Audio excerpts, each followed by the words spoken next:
ఈ రోజైతే మా పాపకి స్కూల్ ఓపెనింగ్ అన్నమాట. ఫస్ట్ డే స్కూల్ అన్నమాట. సో ఫస్ట్ డే స్కూల్ అయినా వాళ్ళకి ఫుల్ డే పెట్టారు. మార్నింగ్ 8:30 నుంచి ఈవినింగ్ 4:30 వరకు అన్నమాట. అందుకే 2 స్నాక్స్ బాక్స్ అలాగే 1 లంచ్ బాక్స్ అన్నమాట. 8 క్లాస్ కి పోయిందని చెప్పి 4:30 వరకు అయితే పెట్టుకుంటున్నారు. మామూలుగా అయితే 3 కంతా వదిలేస్తారు. లంచ్ కి పులిహోర చేశాను, తను ఇష్టంగా తింటుంది. అలాగే ఒక స్నాక్ వచ్చేసి యాపిల్ పెట్టాను, పీల్ తీసేసి. ఇంకొక స్నాక్ వచ్చేసి తనకి ఇష్టమైనవి అయితే పెట్టుకుందనమాట. కంపల్సరీ అయితే ఒక స్నాక్ అయితే ఫ్రూట్ అయితే ఉంటుందన్నమాట. ఎందుకంటే వాళ్ళు ఫ్రూట్స్ ఎలాగో ఇంట్లో తినరు, ఖచ్చితంగా స్కూల్ కి అయితే పంపించేస్తాను. ఆ తర్వాత వాళ్ళకి ఇష్టం ఏమైనా ఉంటే అవి పెట్టుకుంటారనమాట.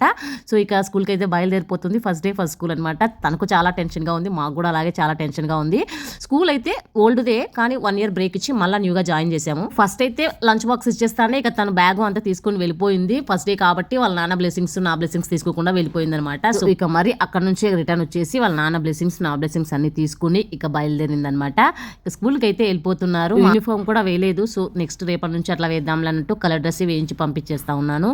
ఇక స్కూల్కి అయితే వచ్చేసారు. నారాయణ శ్రీ చైతన్య అంటే ఆల్మోస్ట్ ఫీజెస్ చాలా హైలో ఉంటాయి. అదర్ స్కూల్స్ తో కంపేర్ చేస్తే ఖచ్చితంగా హైలోనే ఉంటాయి. ఎందుకు హై అయినా చెప్పి ఇక్కడే వేయాల్సి వచ్చింది అని అంటే, తనకి ఫస్ట్ ఎల్కేజీ యూకేజీ నుంచి ఇక్కడే చదివిస్తున్నాం కాబట్టి ఇంకా అలాగే కంటిన్యూ చేసేసామన్నమాట. ఇంకా అలాగే పే చేసుకుంటా వస్తా ఉన్నాము. బంద్రాలో అయితే ఫీజులు ఎక్కువైన చెప్పి అడిగి కొంచెం ఇది చేసుకునే వాళ్ళం, కానీ ఇక్కడ కర్ణాటకలో ఫీజులు ఎక్కువైనా అలాగే పే చేయాల్సింది. ఎవ్వరు అడగారు, అదేంటో తెలియదు. కానీ సో ఫస్ట్ డే స్కూల్ కాబట్టి క్లాస్ రూమ్ వరకు వెళ్ళి అక్కడ తను డ్రాప్ చేసి వచ్చేసాము. ఇక ఇప్పటి నుంచి అయితే ఉంటుంది వాళ్ళకి జాతరే జాతర.